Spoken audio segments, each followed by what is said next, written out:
Welcome to American Democracy Under Siege, a discussion series inspired by the events at the U.S. Capitol on January 6th.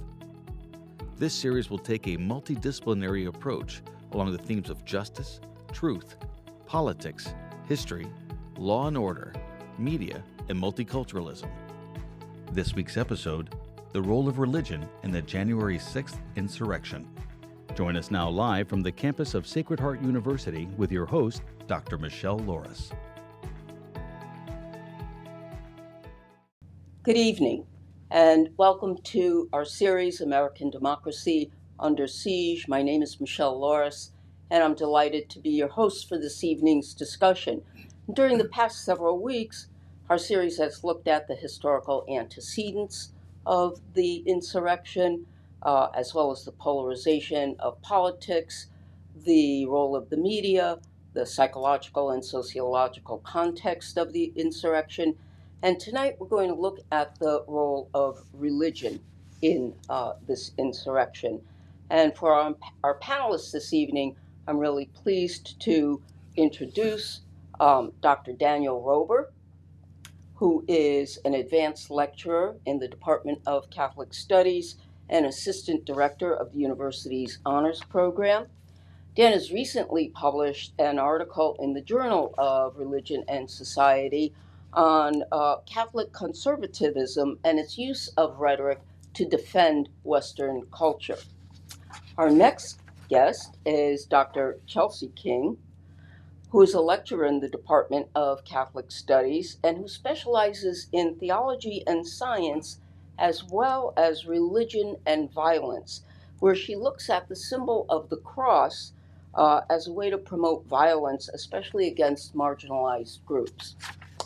And finally, I am very pleased to present Dr. Brian Stiltner, who is a professor in the Department of Philosophy, Theology, and Religious Studies, and who is co-director of the university's Herscher Institute for Applied Ethics, and whose most recent book is titled Towards Thriving Community. So the format for this evening is I will put forth some questions to our panelists, and they'll answer and respond as they can, and we'll have a discussion in that way. At the end of the evening, we'll spend some time to look at the questions that our viewing audience offer us, and we'll try to spend some time responding to those questions as well. So panelists, thank you so much for being here this evening, and why don't we get right to it? All right, so the first question I want us to think about is, clearly at the insurrection, there were very discernible and dramatic religious symbolism, represented in the people who carried crosses, who had Jesus flags, who carried Bibles, blew the shofar to signal divine punishment. Now, we see in American history that, if we go back to the Revolutionary War or the Civil War, or even a more recent event like 9/11, that Americans often use religious symbols to represent the justness of their position. So my question to you is, was January 6th different? Is there something that makes it stand out differently from these other past times that Americans have used religious symbolism to represent their position? I would say that it is and it isn't different. I think what makes it the same is that you have this understanding, or at least certain evangelical Christians have this understanding, that they are the persecuted victims, and that God is on their side. So to kind of compare January 6th to what happened on 9/11, there we sort of had this rhetoric of the enemy is the terrorist outside of our country, outside of our land, and we can be united against that enemy, that common enemy. With January 6th, you still have this understanding of an enemy, but the enemy is now big government. The enemy is now within our walls, but it's still the same, I would argue, the same kind of victim mentality, that I am a persecuted Christian and I'm always going to be up against an other. And then finally, I think what makes it a little bit different, and maybe very different, is the sort of conflation of these religious symbols with QAnon. And I think there's a lot to explore with just how easy it is, I think, for an evangelical Christian to also be a member of QAnon. And they're still sort of studying the correlation between those two things. Well, thank you, Chelsea. That gives us that's an interesting thing. I don't think we've talked about or given that thought to the connection between, let's say, a Christian group and QAnon.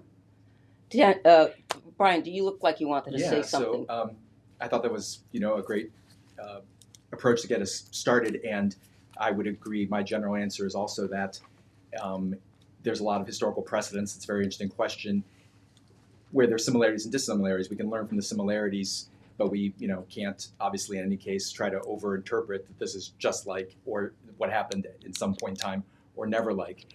One book this question made me think of is by Catholic theologian, ethicist, and legal scholar Kathy Caveney at formerly at Notre Dame, where Chelsea studied, and now at Boston College, and a regular writer for Commonweal. She wrote a really big and interesting book a few years ago called Prophecy Without Contempt. And what she does both historically and legally and up to the present is look at and identify there's two big strains of strong discourse about political issues we care about in the country. And one she calls prophetic discourse, or the Jeremiad from the Bible, Jeremiah, railing against what's wrong. And the other deliberative, our democratic process of talking and working out.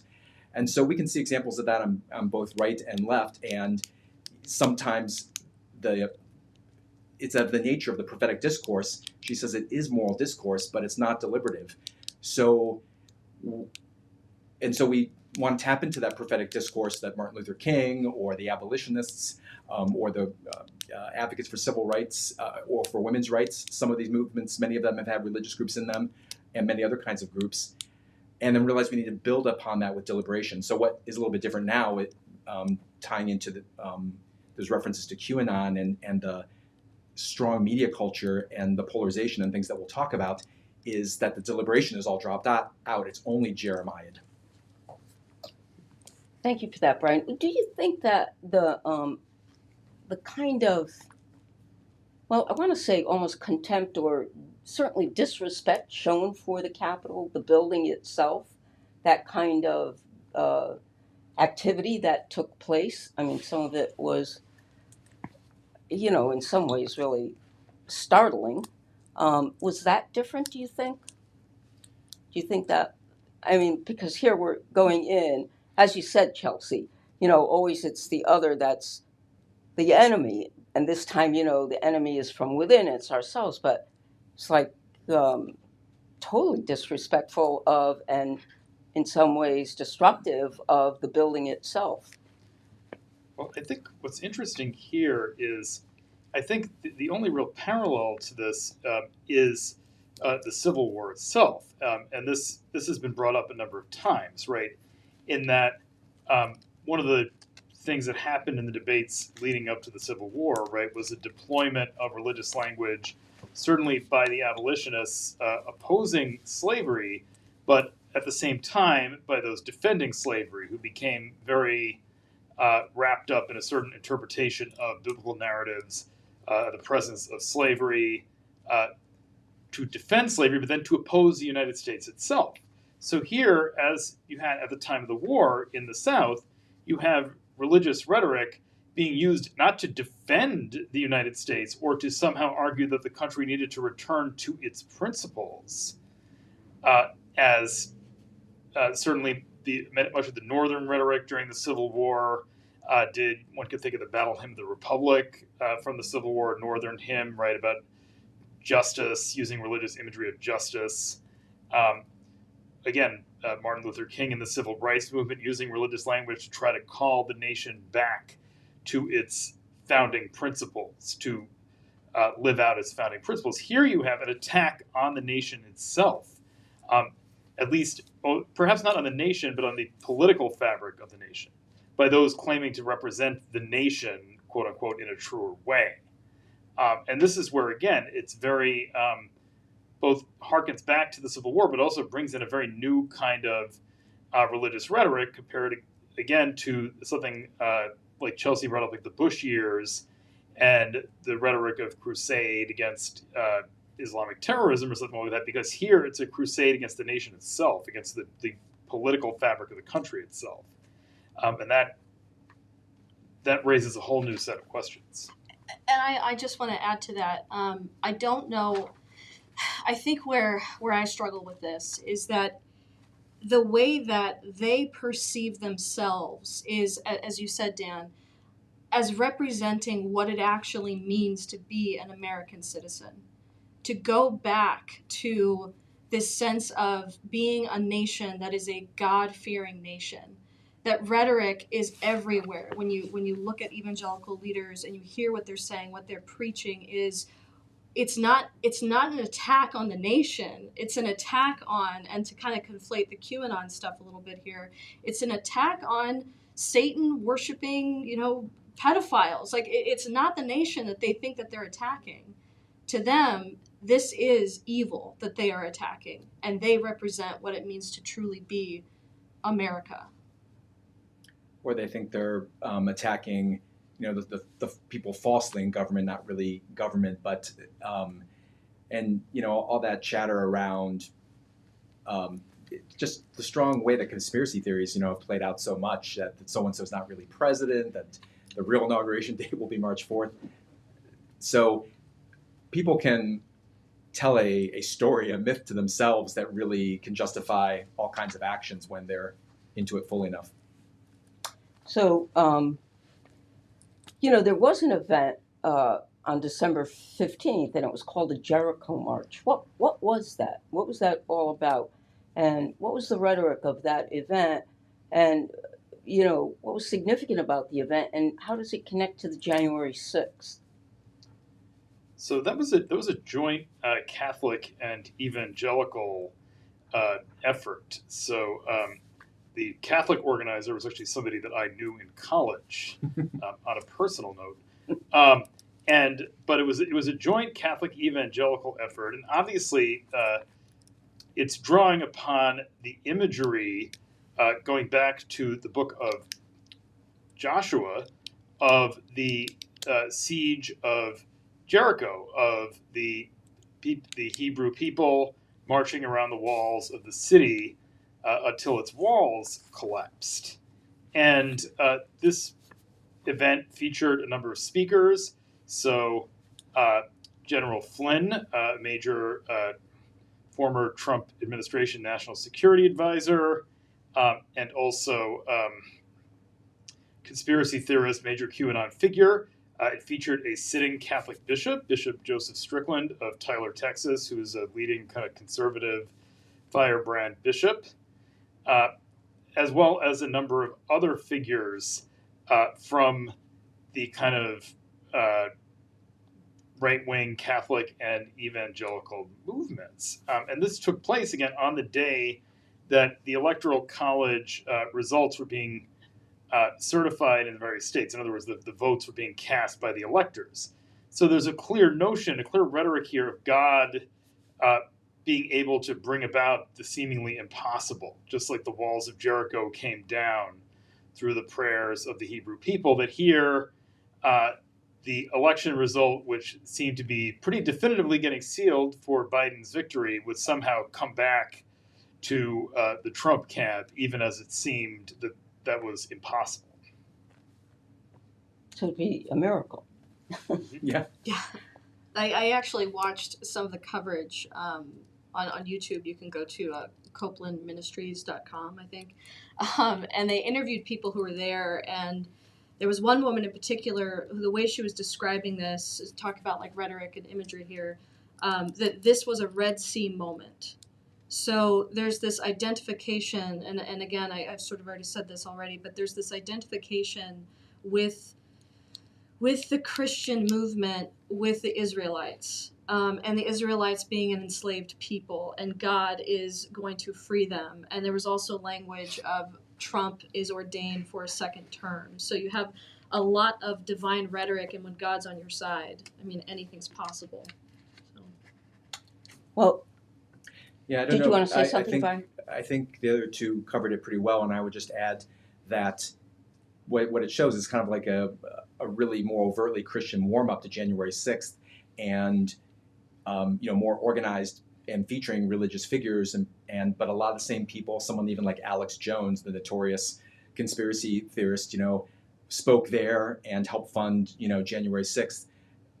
It was kind of Trump who called, in a sense, called the rally to happen on the 6th, and a lot of these other organizations like the Proud Boys that more overtly brought people. But we just saw connections of the same kind of rhetoric. And as a lot of commentators are rightly saying that, I think it shows patterns of how this kind of rhetoric, and didn't just start December 15th, it's been boiling for several years now, has built up, kind of a furor, and has kind of legitimized people thinking that they really do have to bring the walls down. Well, language does have power over the way we think and behave. There's no question about that. And so maybe to sort of extend the points that you guys are making, so about 10 weeks before the presidential election and 4 months before Trump, told the insurrectionists to march down Pennsylvania Avenue, the evangelical leader, Franklin Graham, was on the Christian Broadcast Network. And in a conversation with David Brody, he said, if Trump was not elected, we would see Christians attacked. And then he said, God put Trump in this position to defend Western civilization as we know it. And we did see at the insurrection some people wearing shirts and flags saying, Jesus is my savior, Trump is my president. So first, I don't want to say all evangelicals, right? Because we know that the evangelical religious group is one of the most diverse groups in America. It's made up of different religious traditions, Presbyterian, Baptist, Methodist, and certainly there are different evangelical groups, Hispanic, the Black evangelical. So I don't want to mish it all together. I really want to be clear. But we do know that 4 out of 5 white evangelicals and a substantial number of conservative Catholics voted for Donald Trump in 2016, and that group seems to have been brought to the January 6th moment. So my question or questions are, one, what brought them there? Is there like a trajectory of events or happenings, a history that brought them to that January 6th event? Second,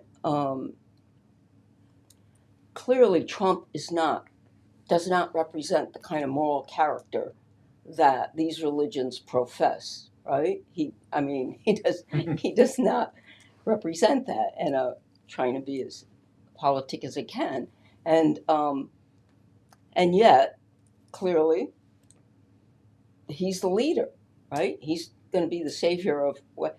So what is that about? And I guess then the third part is, what do they see when he says, make America great again? What do they see in that? How do they? So it's kind of 3 questions, but you can play with it how you want.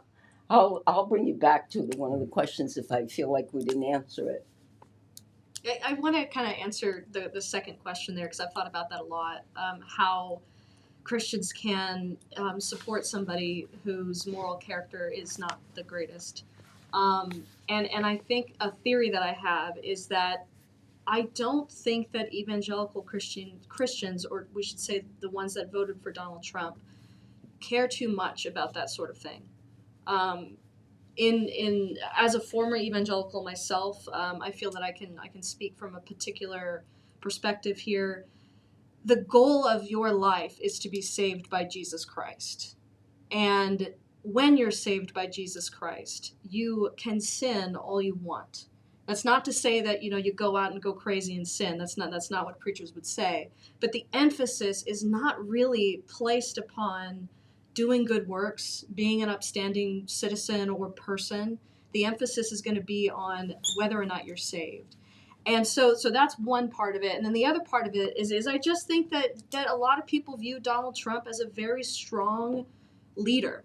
And I have spoken personally with people who have voted for Donald Trump who are evangelical Christians, and they feel that he was able to be the megaphone or the voice that they feel is being sort of suppressed in our culture, in the sort of liberal culture itself. So there is, first of all, how do you know if you've been saved? I guess I have that question. But separate from that, you're implying that there was some grievance that these people carry, some feeling of not being heard or seen enough in American democracy. Yeah, I think there's a lot to that. I think all through, since 2016, there's been so much punditry and research and thinking about, who is the Trump voter, what is the phenomenon, and it's a lot of things coming together, and so it's a little hard to know what is driving what, but what you just said, that sense of feeling suffering and some disengagement, disenfranchisement of a particular segment of society, working class voters, white working class, has one role in it. Things that Chelsea talked about in terms of how religion may and worldview may shape some people, what they're looking for in a leader. So I guess where this conversation and your follow-up question takes me, and one thing I wanted to mention, a great book recommended to me by our colleague in sociology, Jerry Reed, and independently by my friend from college, Brendan Callahan, who may be watching tonight. A slim little work of sociology called We're Still Here by Jennifer Egan. And she did, from about 2014 to 16, in-depth conversations in coal country, Pennsylvania, and really let the voice of people speak. And she talked to whites, to women, to what she kind of calls newcomers. The area wasn't very diverse, but there are African Americans and hyphenated Americans, Hispanic Americans who have moved into that region. And even though the experience of those last folks is a little different, there's a lot that really cuts across in terms of just not trusting politics anymore, wanting so much appeal to when they did get onto politics, talking about Trump. Well, he says it like it is. He speaks for people like us. And then one thing that often kind of came down is no matter how harrowing when someone's story is, how much they had been dealing with drugs, women dealing with sexual abuse and violence all their lives, if they were going to vote, they were going to vote for Trump, or maybe kind of like Bernie Sanders. But a lot of them weren't even registered, weren't going to vote, saying it doesn't make a difference, it doesn't even matter. So I feel all that kind of comes together, things about a sense of anger back at kind of what America they feel has dealt them, plus legitimate economic grievances, plus some of the unique appeal of Trump, and that just wanting something to be different and really not knowing how to get there. But they still continue to follow him even 4 years later. I know. I mean, I don't know how much is the same group, etc. But clearly, at the insurrection, we see that there's some of this, people who are Christian, whether they're evangelical, some of them are, etc., who still see him as the one who's going to save Western civilization. And, I'm like, are some of the grievances not only economic? I think you're right about that, Brian.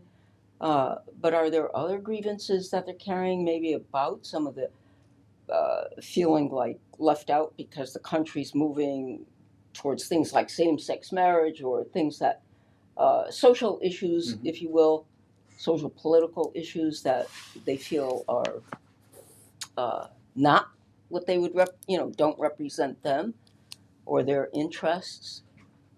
I think this helps bring us a bit to the Catholic story, which you alluded to here, and I think which is important because I think there's a danger in, to use language that Chelsea would appreciate, in scapegoating evangelicals a little too much here, when in fact white Catholics, who are a major swing voting bloc, have been for a number of election cycles, had a lot to do with the election of Trump in 2016. And some of them probably had something to do with the election of Biden last time also. A lot of them live in swing places like Michigan and Wisconsin. But there's a couple of different factors there that I think play into this cultural grievance narrative that are helpful.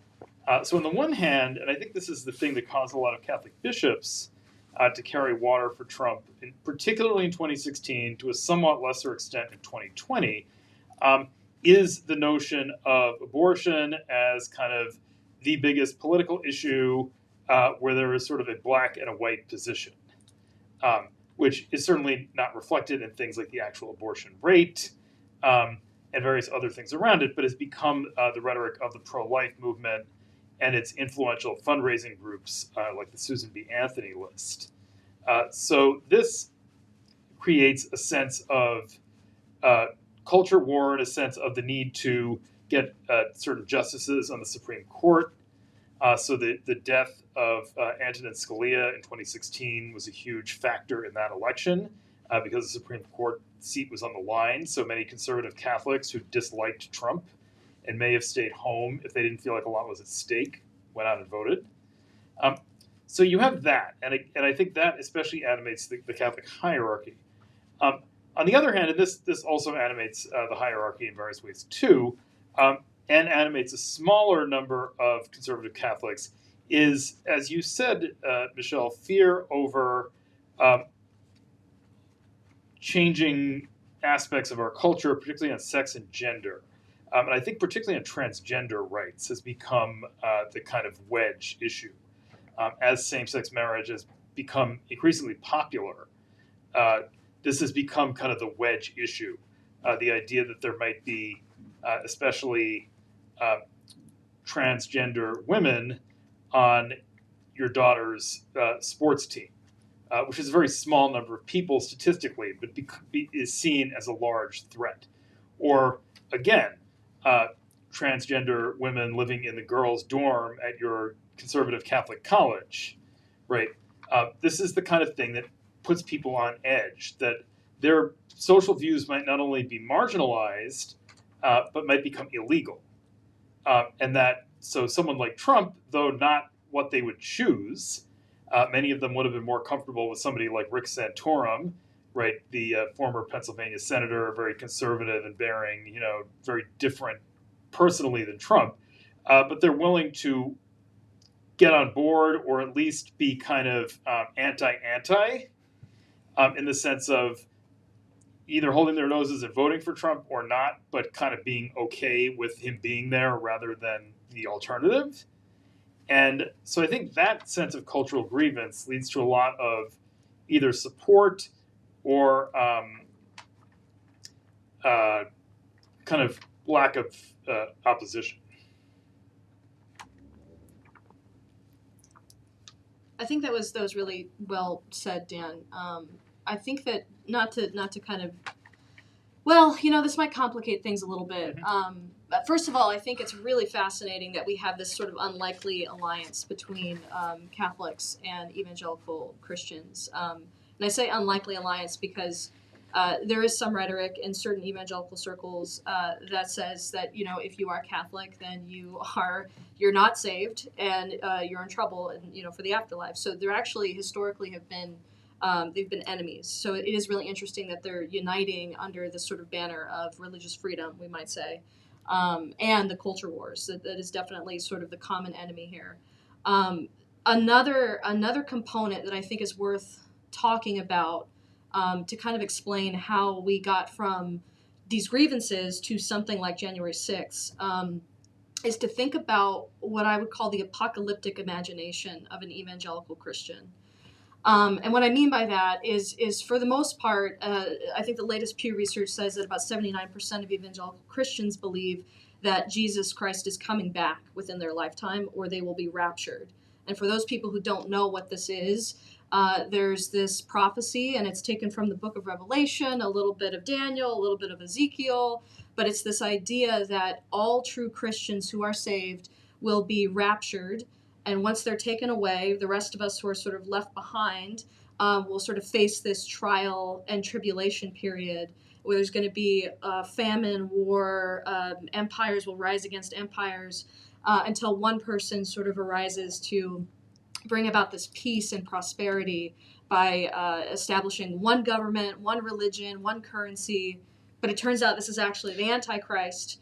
And within 7 years, Jesus will come back and defeat the Antichrist and all of the satanic forces at a literal place in Israel, Armageddon. And I say all that because it's very detailed. And for those of you who you may already know this, but there was this series called Left Behind. It's actually the second largest grossing. It sold 80 million copies. Number one was Harry Potter in the world, but second is Left Behind. And Left Behind is a series written by Tim LaHaye and Jerry Jenkins, where they sort of turned this prophecy into a narrative, which then I think draws even more people in because you are now a part of this narrative and you are the protagonist. And again, God is on your side. So they see all of this sort of coming together. And there's this sort of, I would say, like frenzy where, to me, honestly, the insurrection wasn't surprising at all.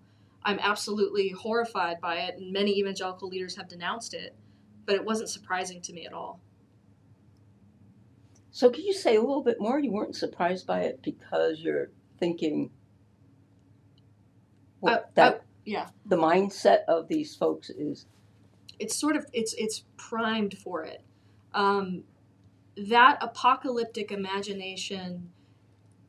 I know if you did not grow up in that tradition or that that story, it sounds almost as bad as a QAnon conspiracy theory. But if you grow up with it and you grow up thinking that the end times are right around the corner and you better be on the right side, otherwise you will be damned to hell, there is this urgency that that's just who you are. You become an urgent person. And so to me, that moment, and it might have been a couple of people who had decided, okay, now we're actually going to storm the wall. We're going to go through with this insurrection here. They're not thinking in those terms, but that makes complete sense to me. That this is what God wants me to be doing in this moment. God wants me to do this because what's going to be the end result? God wants me to do this because what's going to happen? What is God going to give me in return? And that may not be the way to quite ask the question, but I guess maybe one of the part, to sort of piggyback on what you're saying is, that this group, and I have to say it's not all evangelicals. I want to, and it's not all Catholics, but it is certainly a Christian group. There's no question about that. Now, but they see something in his promise, we're going to make America great again. What's going to be great? Is it going to be white America? Is that what they see? Is it going to be a more economically even keeled America? What is the greatness going to be? I think it can be those and overlapping and kind of different motives for individuals within it. At the broadest level, I do think people are looking for meaning and a sense of, and we're in a lot of cultural sea changes. Dan touched on some. Which I think social media and post-truth and everything that's going on around that is still so in flux, and we're still trying to get our handle on how we personally use media and how we should think about it socially and have policy around it. And we had this year of COVID, which has really been very isolating and depressing for a lot of people. And we had the Black Lives Matter and the protests last summer that really pushed something had been growing of the importance of really reckoning with racism, systemic racism in the U.S. And all those things can both put people at sea, and there's obviously to that last one been a lot of backlash in this movement. So I think in generally it's to restore some sense of like the way things were. I do think, I don't want to overstate this, or maybe this is too simplistic, but I think a lot of people just feel that are either directly involved, in the movements, or just were kind of at home and like, that's a shame, but come on, it's not as bad as they're saying, kind of stuff.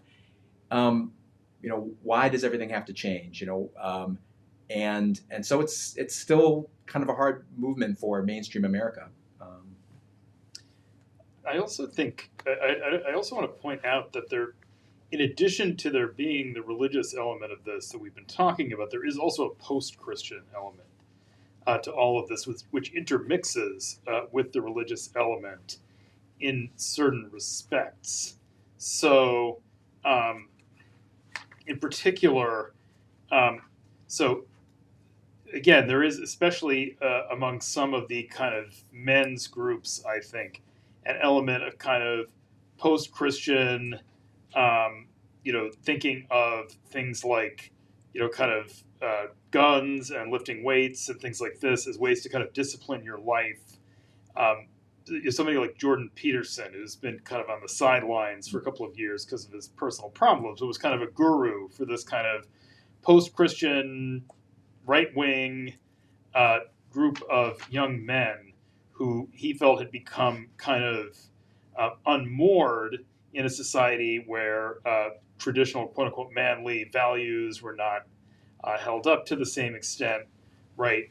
And who were, kind of training themselves with various kinds of disciplines. So there are post-Christian elements to this too.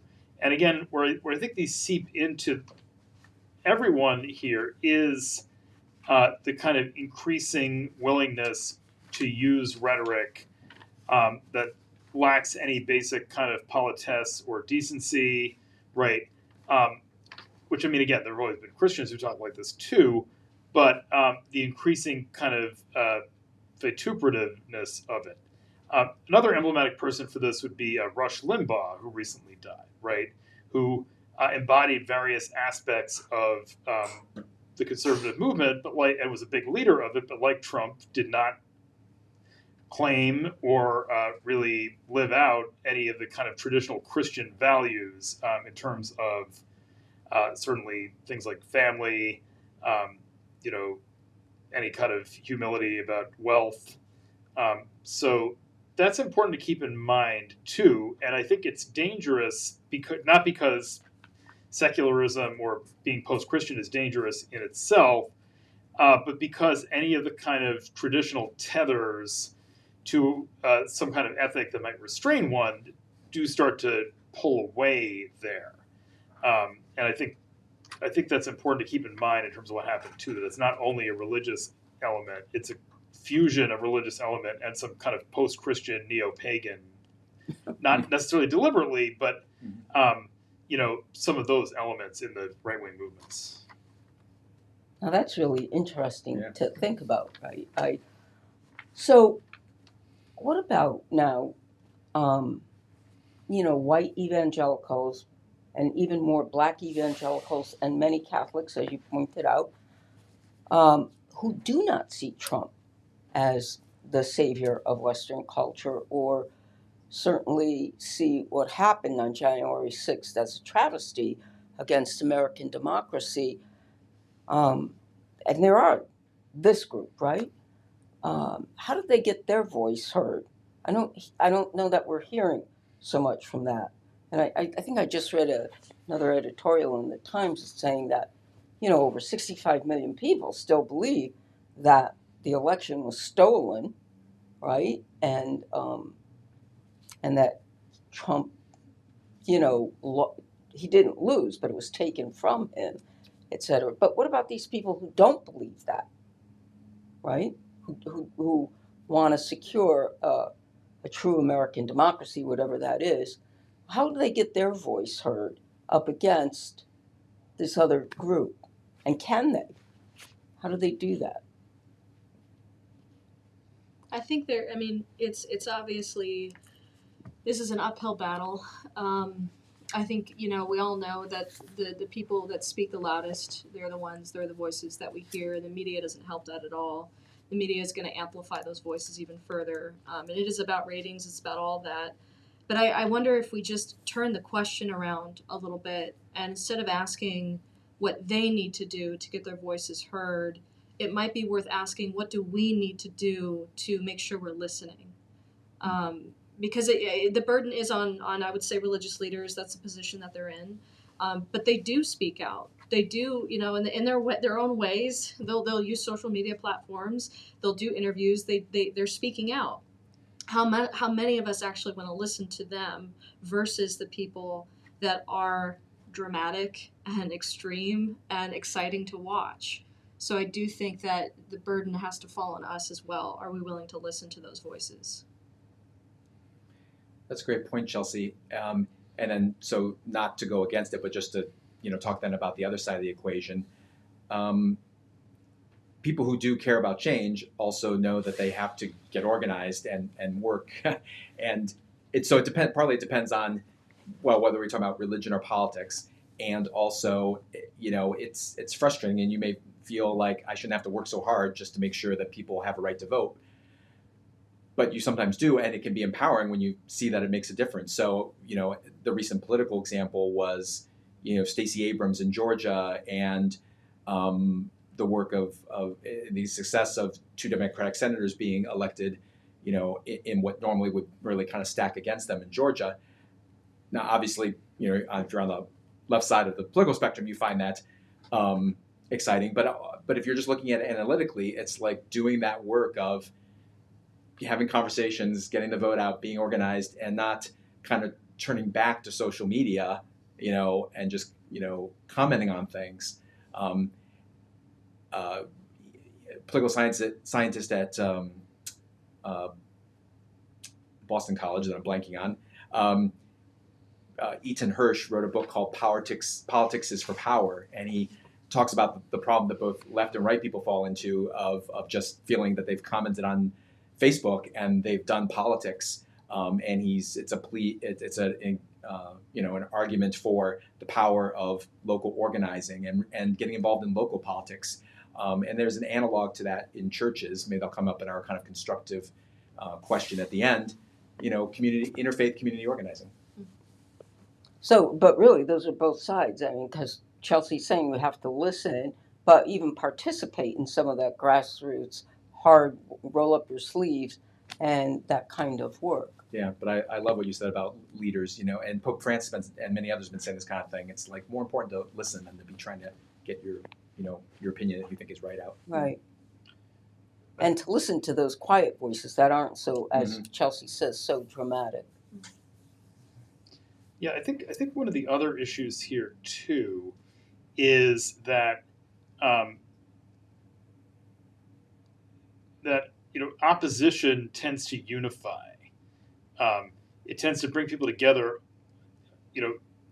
around opposing something they don't like.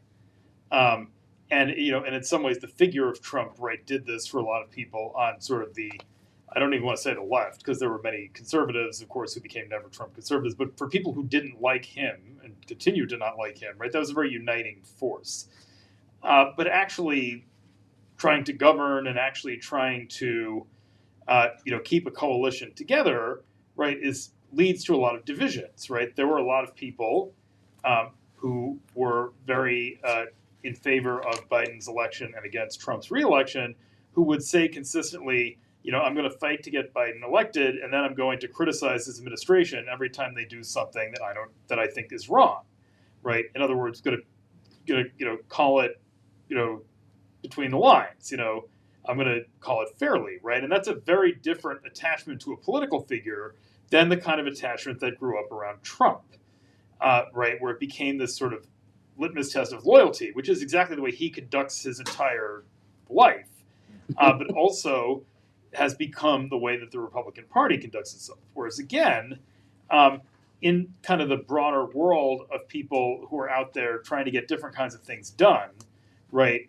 Inevitably, there are going to be tensions over who goes first, whose things are priority, what priorities are included in legislation, right? What are the make or break issues that tend to divide people, as opposed to being the position of opposition, where it's very easy to say, I'm against this and I'm going to fight against this. The other thing I think that plays into this too, and I mentioned Rush Limbaugh before, right, is that there is this kind of media ecosystem, especially conservative talk radio, that supports exactly those kinds of messages, right? And that is not the kind of media ecosystem that people in other portions of the ideological spectrum live in. right? There are a lot of people who are less connected to politics, period, and are certainly less connected to kind of the lockstep, literally Limbaugh called his followers ditto heads, right? Way of approaching political rhetoric that you see on the right. Which creates a lot of polarization and leads me to my next question, which is, I know in fact, in one of our series, we talked about the political polarization that the insurrection certainly represents in American politics. But one of the variables that's, plays a big role in that polarization is religion. And so you know, I guess I want to ask, why does religion play such a big role in that polarization?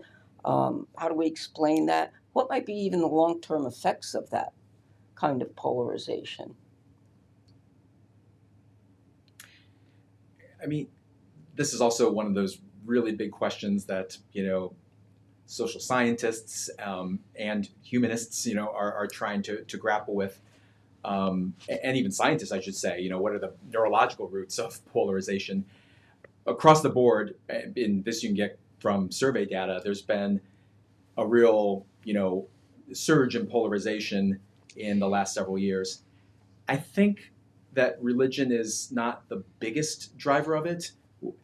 Really, political identity, political polarization itself is as far as I understand it, the master, kind of trend that's going on, and it pulls other kinds of polarizations with it, including religion. So I kind of wonder how to put all the things we're talking about against, survey data and people's experience that people are pretty live and let live when it comes to other religions. There's a lot of positive feelings about other religions. It's, well, and that's longer term trends, and it's come from, positive thoughts about being an American means, being accepting of other people's religion, but it comes from the social mixing at work and society. So, a couple generations ago, people would have said that they don't want, their son or daughter to marry someone of a different religion. Now they're much more accepting of that. But what's grown in the meantime is that they don't want their son or daughter to marry someone of another political party. But we are also living in different neighborhoods, we're watching different media, and then all the trends we've been talking about are kind of getting pulled along with that. So I think it's to the health of religions across the board that they do their best to resist buying into this and validating it. It's only going to be to their long-term detriment. Even evangelicals, as powerful as they are losing members, and the younger generation are disenchanted, and I think rightly so with institutions. And there are so many. Yeah. It's interesting that even if religion isn't the major variable, it is a variable in the polarization. We've just been talking about that. But in the context of the increasing disaffiliation from a church or a religion, I mean, the Pew Research is constantly saying how many young people and even older people are just, disconnected from their church. So even in that context, so that we have this little, hub or something, or this smaller group where religion does play a role in some of that polarization. It's not necessarily the biggest role. I think too. I think the latest research shows that these so-called religious nuns are more likely to be a Democrat than Republican. And I'm wondering if maybe I agree with everything you said, Brian. But I'm wondering if maybe the right, or even the Republican Party, we might just say that, is able to channel religion in a way such that it becomes a polarizing issue, in a way that those who might fall more in the middle might lean more to the left. You're right, I don't think that religion does play that large of a role in it. Sometimes it might play a role in the sense that, well, I'm not that religious person, so that's how I'm identifying who I am. But I still think that the Republican Party there is religious rhetoric there. And you'll find it, in sermons sometimes. You'll find it in homilies, depending on what parish or church you go to. But I do think that religion is being used to create this us versus them mentality. And there's just two sides that you could be on. Dan, did you want to say something? Yes, so I would agree that religion has been a driver of polarization, and to both Chelsea and Brian's point, I think polarization and secularization have been kind of feeding on each other in various ways, where the religious polarization drives secularization because younger people associate religion with these sort of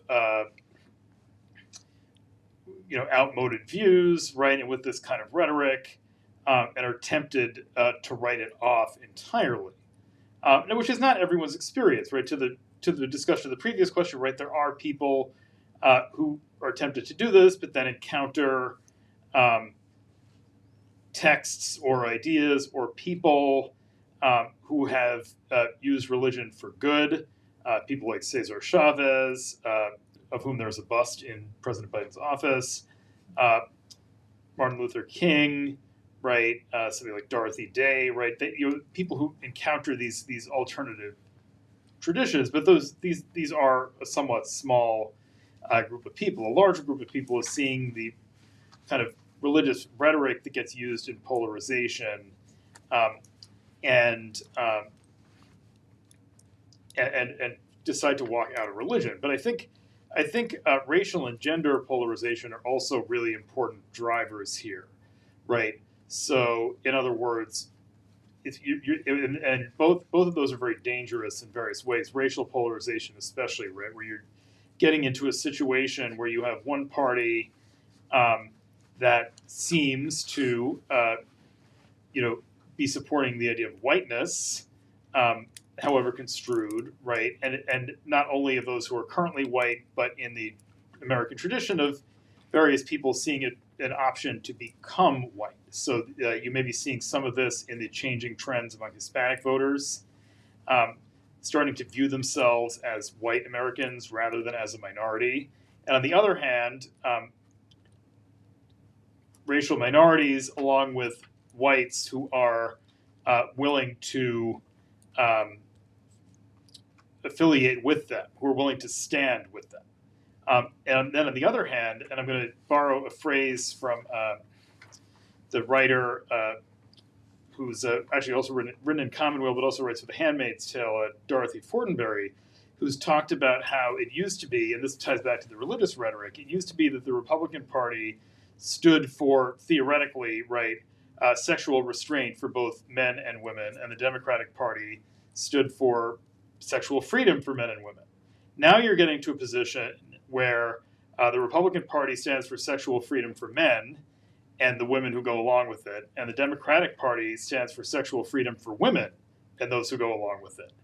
And that also is reflected somewhat in the demographics of voting, and is also a really challenging form of polarization because of the cultural effects it has. So I think all of these things are interrelated, but they are kind of tricky to pull out from one another because they all intersect at various levels.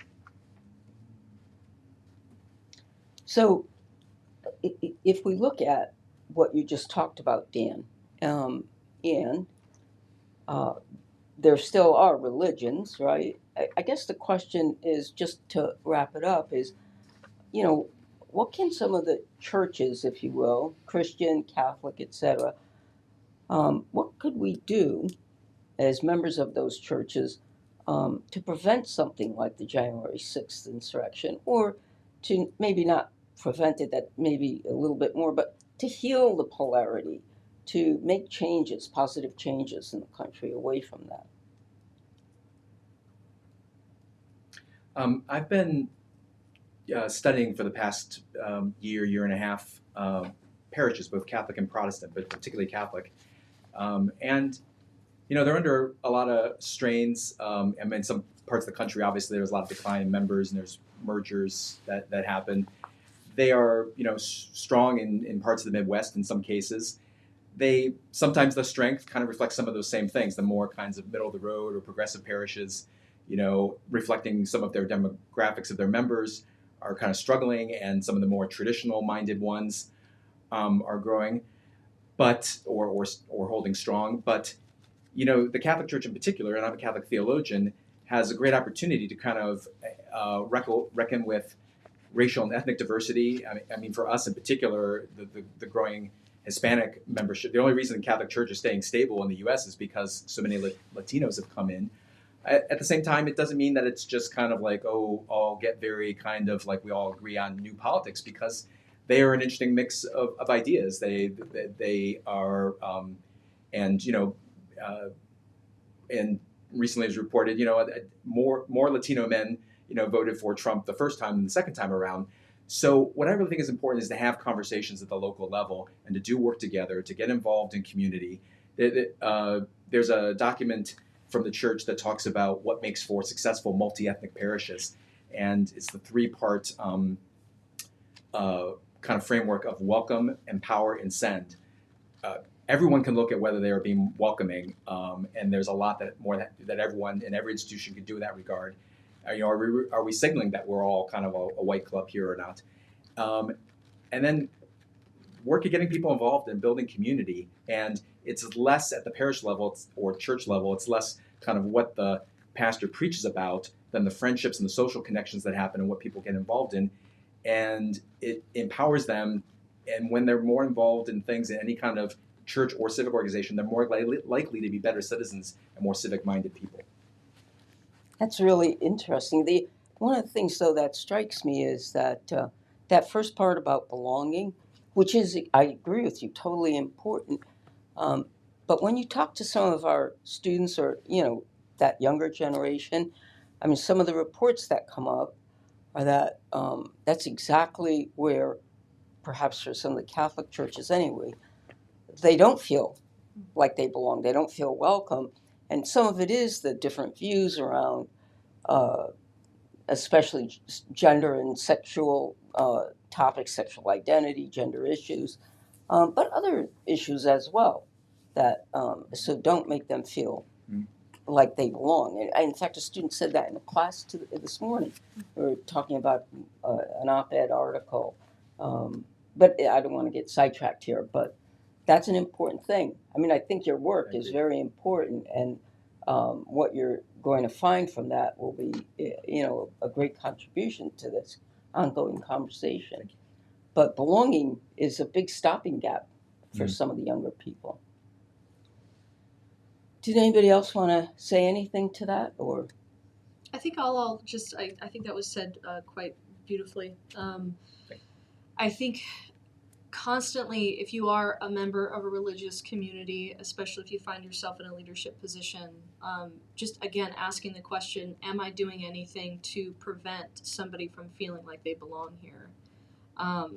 Being able to be brutally honest and interrogate the ways in which you are not being welcoming and the ways in which you might be turning people away because of whatever reason it might be, I think is probably, I would say, one of the greatest things that you can do as a religious person is really just ask yourself, what are you doing? What are you doing to prevent people from feeling that?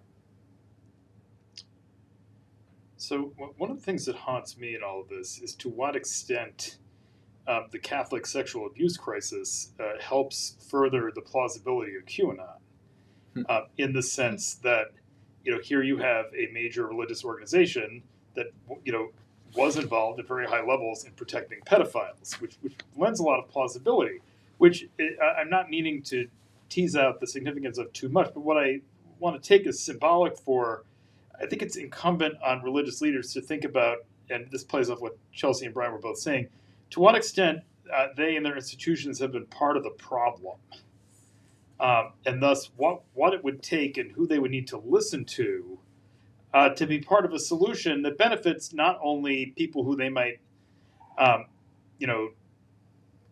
a hard time agreeing with, but also everyone, right? In terms of living in a society where everyone can work together for the common good instead of fighting one another and sacking government buildings. So, Dan, what you bring up is a part 2 to this series, because that is a huge and yet a very important topic. So I want to thank you guys, really for what I think was a very rich conversation, and certainly is not the end of the conversation, but you pointed out the the topics that we still have to do more talking about. And Dan just brought up the last one. And to our viewing audience, thank you for being with us tonight. I hope you enjoyed our presentation, and we'll look forward to the next American Democracy Under Siege. Thank you and good night. Thanks for joining tonight's conversation. To learn more, visit sacredheart.edu.